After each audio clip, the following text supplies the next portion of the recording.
Al principio, nadie lo notó. Mau era un streamer más, un joven de sonrisa nerviosa y mirada fija en la pantalla, que transmitía durante largas madrugadas para una audiencia pequeña pero fiel. Sus seguidores lo describían como gracioso, distraído y algo torpe. Un tipo que parecía inofensivo. Pero, con el paso de los días, la risa comenzó a transformarse en algo extraño, en una tensión en el aire que erizaba la piel de cualquiera que lo viera más de 15 minutos. Las primeras señales fueron leves. Mientras jugaba, susurraba palabras que parecían fuera de lugar, casi como murmullos de alguien que hablaba dormido. Ya tienen edad. Las decisiones son suyas. Ellas quieren. Frases cortas, quebradas, dichas con un tono grave que no coincidía con su voz habitual. Algunos lo tomaron como un mal chiste, otros pensaron que era un error de audio, un eco distorsionado. Pero a los más atentos, los dejó helados. El trasfondo se volvió aún más inquietante cuando, poco después, comenzaron a circular noticias locales en México que hablaban de hallazgos macabros. Adolescentes encontradas sin vida en terrenos baldíos, con los cuerpos desfigurados y la piel cubierta de cortes profundos, como si hubieran sido grabados símbolos grotescos en carne viva.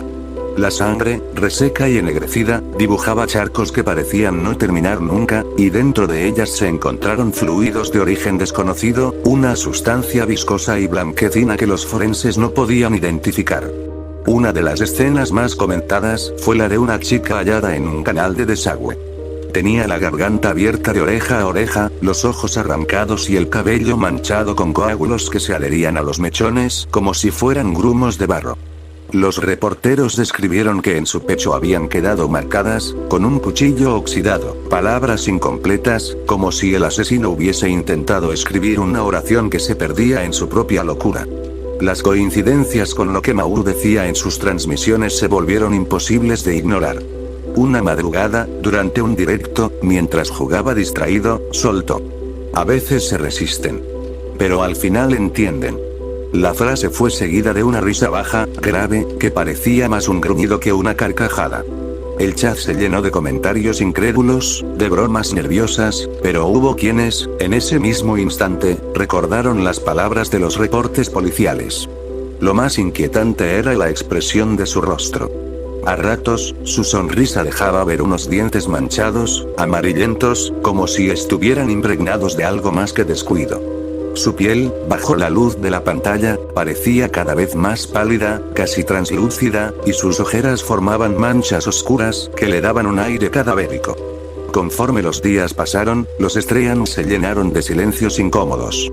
Mau dejaba de jugar por minutos enteros, quedándose estático, mirando fijamente a la cámara como si observara a alguien más allá de la pantalla. A veces, movía los labios sin emitir sonido alguno, como si hablara con alguien en un idioma desconocido. Otras veces, podía escucharse el leve goteo de agua en segundo plano, aunque aseguraba estar en su habitación. Un espectador grabó un fragmento de transmisión donde se escuchaba un sonido húmedo, un chup chup pegajoso, como el de carne desgarrándose con las manos. Mau no se dio cuenta que el micrófono lo captaba, y en la penumbra de su cuarto se distinguía una sombra moviéndose detrás de él, una silueta pequeña, de cabello largo, que parecía forcejear. Al principio, todos lo negaron. Nadie quería creer que el chico que jugaba y bromeaba podía estar conectado con los cuerpos que aparecían mutilados por toda la ciudad. Pero las coincidencias eran cada vez más grotescas, y los cadáveres, cada vez más numerosos. Y lo peor era que Mau transmitía casi siempre a la misma hora en que los asesinatos ocurrían. La paranoia comenzó a crecer cuando los noticieros empezaron a mostrar patrones. Los cuerpos de las chicas no aparecían al azar. Todas eran adolescentes entre 13 y 16 años, todas encontradas en lugares apartados, y en la mayoría de los casos, la policía hallaba señales de que habían sido retenidas durante días antes de morir. Los informes forenses describían heridas tan detalladas que parecían rituales. En los muslos, cortes profundos en forma de círculos incompletos, en los brazos figuras triangulares hechas con navajas melladas, y en el abdomen, incisiones abiertas de las que colgaban trozos de vísceras. En algunos casos, se hallaron dientes humanos incrustados en la piel, como si hubieran sido arrancados y hundidos a la fuerza en la carne blanda. La prensa comenzó a llamarlo el carnicero de las menores. Sin embargo, entre suscriptores de Mauru, la relación era innegable. Las frases que soltaba al azar coincidían con los detalles de los reportes. Una madrugada, durante un directo de más de 8 horas, Mauru jugaba con los auriculares puestos cuando, sin previo aviso, retiró el micrófono de su boca y lo acercó a lo que parecía ser un cuenco metálico. Lo que se escuchó heló la sangre de todos los presentes. Un líquido espeso agitándose, burbujeando, y luego un sonido húmedo, como labios pegajosos chupando carne. No grites. Ya es tarde. Susurró él, con un tono casi paternal. El chat explotó en mensajes de confusión, insultos, nerviosismo. Algunos creyeron que era un sketch macabro. Otros grabaron la pantalla. Pero hubo un instante, apenas un segundo, en el que la cámara se movió hacia un costado, mostrando una mesa cubierta con una tela oscura.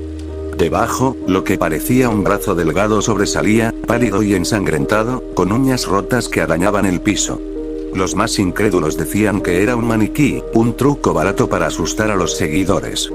Pero 2 días después, el noticiero de la mañana reportó el hallazgo de otra adolescente. El mismo brazo desgarrado, la misma marca en las uñas, arrancadas en un intento desesperado por huir. Cada cadáver hallado parecía un reflejo exacto de lo que se insinuaba en los streams.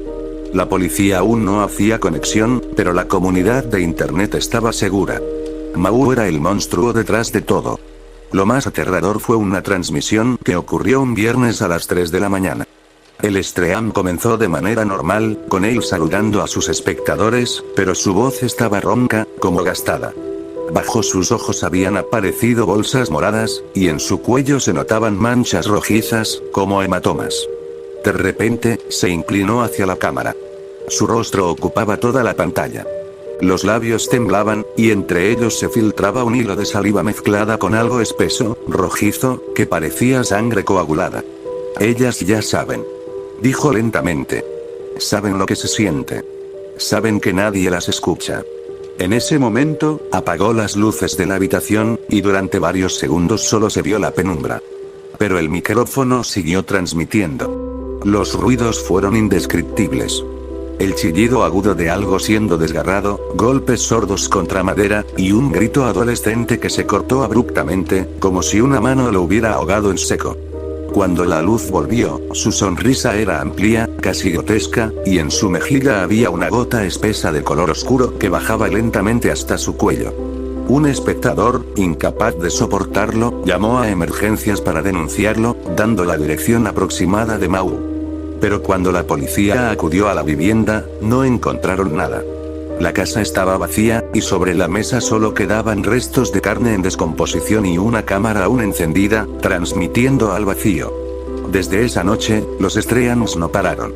Aunque nadie podía asegurar dónde estaba, Mauru seguía apareciendo en directo, con su risa húmeda, con esa sombra detrás suyo, y con frases cada vez más claras, más aterradoras, como si hablara directamente a las próximas víctimas. La tensión alcanzó su punto máximo cuando, una semana después de aquel último stream, un video filtrado comenzó a circular en foros oscuros y grupos privados de mensajería. No estaba en YouTube ni en Twitch, pero el estilo de transmisión era idéntico.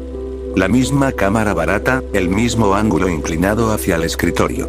En el video, Mauru ya no jugaba, ni fingía entretener. Se lo veía con el torso desnudo, la piel pegada a los huesos y manchas negruzcas que parecían moretones en todo el cuerpo. Sus ojos, hundidos y enrojecidos, brillaban con una especie de locura febril.